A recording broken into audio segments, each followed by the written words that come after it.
Oke, lu udah lihat judul video ngopi? Pertanyaan terbesarnya adalah apakah sampai sekarang masih terjadi kebakaran di daerah Los Angeles, Amerika Serikat? Jawabannya masih.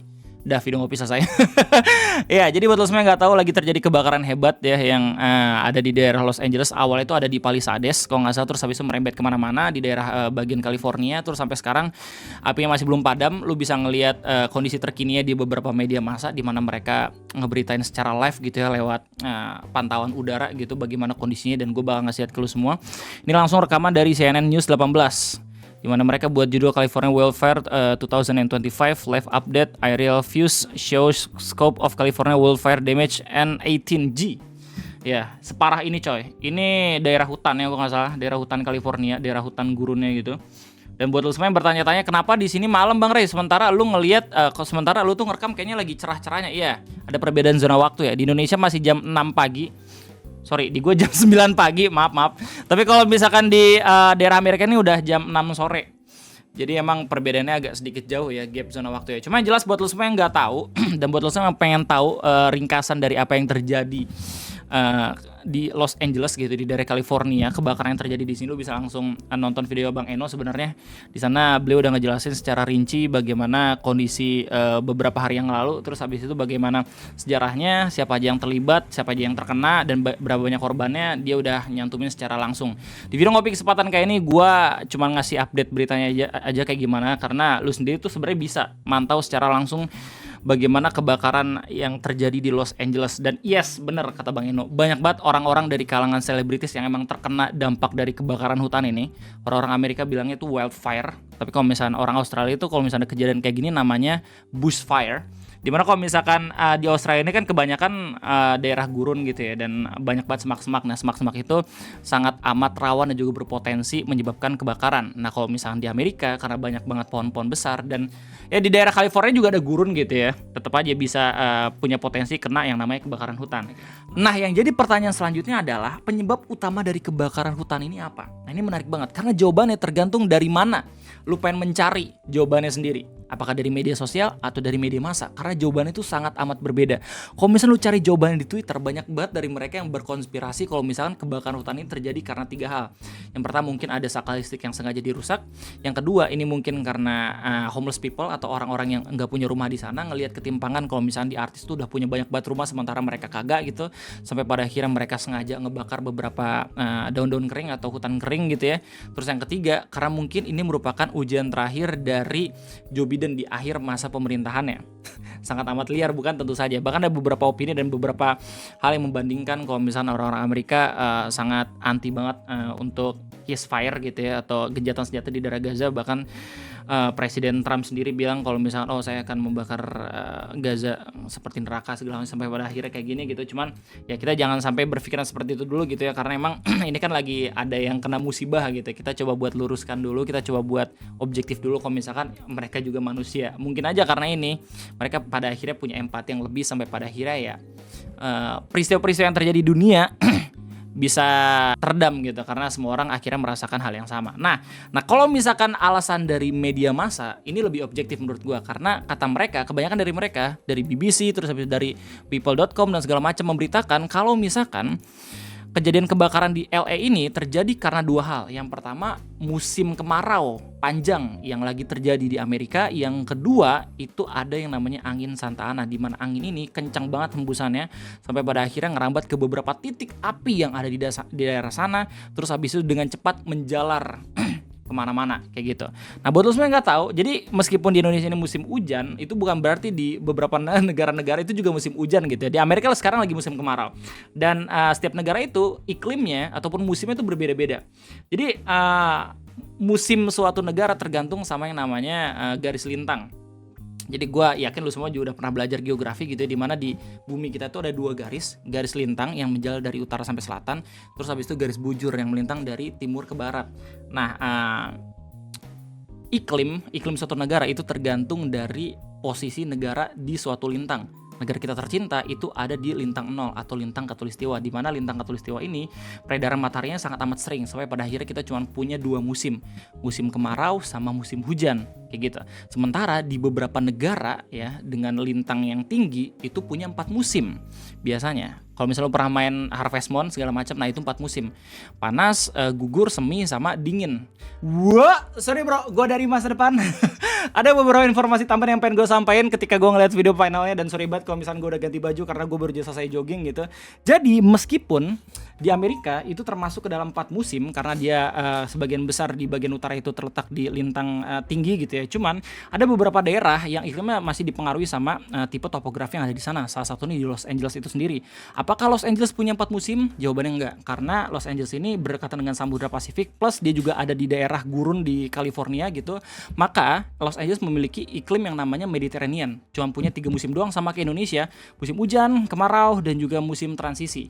Seharusnya di bulan Januari ini mereka udah masuk ke dalam musim hujan. Cuman lewat beberapa berita-berita media massa yang memberitakan tentang kebakaran yang terjadi di sana, itu mengatakan kalau misalkan mereka lagi kena musim kemarau panjang. Otomatis seharusnya yang mereka itu hujan di bulan Oktober itu ngerembet kemaraunya sampai bulan Januari. Jadi ini salah satu pengaruh dari perubahan iklim juga gitu ya, dimana selain mempengaruhi intensitas dari setiap musim gitu, perubahan iklim juga sangat amat mempengaruhi berapa lama durasi dari setiap musim yang ada di daerah. Dan kasusnya di Los Angeles ini, itu perubahan iklim bisa meningkatkan durasi dari musim kemaraunya. Jadi banyak banget orang-orang yang kebakaran rumahnya di sana itu nggak bisa ngambil air karena apa? Karena lagi musim kemarau, bener. Itu salah satu alasan kenapa di daerah sana lagi kebakaran. Nah, alasan lain kenapa pada akhirnya di daerah Los Angeles itu terjadi kebakaran itu karena ada yang namanya angin Santa Ana. Gue pun waktu baca beritanya baru pertama kali mendengar ini angin, dan akhirnya gue nyari tahu ini angin Santa Ana itu apa sih. Jadi buat sekedar tips aja gitu. Jadi di dunia meteorologi atau di ilmu meteorologi banyak banget istilah-istilah angin. Untuk menghafal definisi dari angin itu sendiri, lu tinggal tambahin kata dari di tengah-tengah istilah angin. Kayak misalkan angin laut, lu tinggal tambahin dari aja tuh di antara angin dan juga laut, berarti angin dari laut. Angin Australia berarti angin dari Australia. Angin darat berarti angin dari darat. Kayak gitu, sekedar tips saya, jadi gampang. Nah kalau misalnya lu udah tahu itu berarti angin berasal dari mana, lu tinggal lihat tuh kondisi lingkungan di daerah tersebut, di daerah asalnya. Kalau misalkan angin dari Australia, berarti Australia kan itu banyak banget gurun, berarti kemarau kan. Nah kalau misalkan angin Australia, angin yang berembus dari Australia ke Asia, itu berarti di Indonesia berarti lagi musim kemarau kayak gitu. Kalau misalkan angin Asia atau angin dari Asia, itu berarti datarannya kan banyak lautnya. Itu angin yang berembus dari Asia ke Australia, berarti di Indonesia lagi musim hujan. Nah angin Santana ini berarti angin yang berasal dari Santana, kagak. Nah inilah kentutnya istilah meteorologi yang emang dibuat sama orang Amerika. Jadi emang kadang bisa beda sendiri. Dan sekarang kita bakal ngomongin soal istilah angin Santa Ana. Ini nggak bisa pakai rumus gue gitu. Ini berarti angin dari Santa Ana, bukan. Gue nggak tahu apakah Santa Ana itu nama tempat atau enggak. Cuma yang jelas setelah gue cari tahu di beberapa website, jadi angin Santa Ana itu adalah angin yang katanya berembus dari daerah gurun di California. Terus habis itu merembet ke daerah sekitarnya dengan kecepatan bisa sampai 60 terus 100 km per jam. Itu kencang banget anginnya. Kalau misalnya lu belum pernah ngerasain angin sekencang itu, lu coba naik motor nggak pakai helm dengan kecepatan 60 km per jam. Nah segitu kencangnya kira-kira. Kalau misalnya lu pernah lihat beberapa video kayak misalkan video bangunan MCD kebakaran, terus habis itu ada percikan api dari angin yang kencang banget. Nah itu memungkinkan banget kalau misalnya lu bisa ngelihat kondisinya gitu ya. Kondisi anginnya kayak udah mah dari gurun, yang mana itu udah pasti nggak ada uap air, anginnya itu angin kering. Terus habis itu terjadi di musim kemarau dengan kecepatan setinggi itu. Kacau banget men. Jadi kalau misalnya emang udah ada titik api bahkan, itu bakal lebih ngeri banget men. Penyebarannya bakal cepat banget. Kayak gitu. Nah apakah di Indonesia bakalan bisa terjadi angin sepertinya? Jawabannya enggak gitu ya. Soalnya angin-angin kayak gitu biasanya itu ada di daerah negara-negara lintang tinggi dengan perubahan tekanannya itu yang benar-benar besar banget. Perubahan tekanan secara global gitu ya, maksudnya secara antar wilayah-wilayah besar. Dan kalau misalnya lo lihat di Google Maps, emang ada beberapa area bersalju di daerah dekat California kayak gitu. Cuman anginnya itu cuman ada di daerah sini doang kayak gitu.